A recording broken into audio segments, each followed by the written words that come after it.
আগামী বছরের ফেব্রুয়ারিতে জাতীয় নির্বাচন নিয়ে রাজনৈতিক দল ও দেশবাসীর মধ্যে কোনো মতের বিরোধ নেই বলে দাবি করেছেন বিএনপির স্থায়ী কমিটির সদস্য আমির খসরু মাহমুদ চৌধুরী। বাংলাদেশে ব্রাজিলের রাষ্ট্রদূত পাওলো ফার্নান্দো ডায়াস ফেরেসের সঙ্গে মহাসচিব মির্জা ফখরুল ইসলাম আলমগীরের নেতৃত্বে বিএনপি প্রতিনিধি দলের বৈঠক শেষে সাংবাদিকদের তিনি একথা বলেন। চেয়ারপারসনের গুলশান কার্যালয়ে বৈঠকে বাংলাদেশের কৃষি, প্রাণী সম্পদ এবং খেলাধুলার উন্নয়নে ব্রাজিলের সর্বাত্মক সহযোগিতার কথা জানান রাষ্ট্রদূত পাওলো ফার্নান্দো। বৈঠকের বিষয়ে জানতে সংবাদ সম্মেলনে বিএনপির স্থায়ী কমিটির সদস্য আমির খসরু মাহমুদ চৌধুরী বলেন, রাজনৈতিক দলগুলোর মধ্যে ঐক্য, ভিন্ন মতের প্রতি শ্রদ্ধা এবং দেশের স্বার্থে এক হয়ে কাজ করার সংস্কৃতি তৈরি করতে না পারলে কোনো সংস্কার কাজে আসবে না।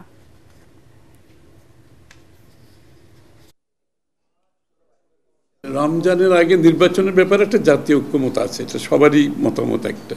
সেই জায়গাতে দ্বিমত কোথাও আছে আমরা মনে করি না, এবং জাতীয় এখানে ঐক্যমত পোষণ করছে। জাতি কিন্তু অত্যন্ত আনন্দিত এরকম একটা সিদ্ধান্তে আসার পরে, সবার মধ্যে একটা স্বস্তি ফিরে আসছে, এবং এই জায়গাটার মধ্যে কোনো অসুবিধা আমি দেখছি না।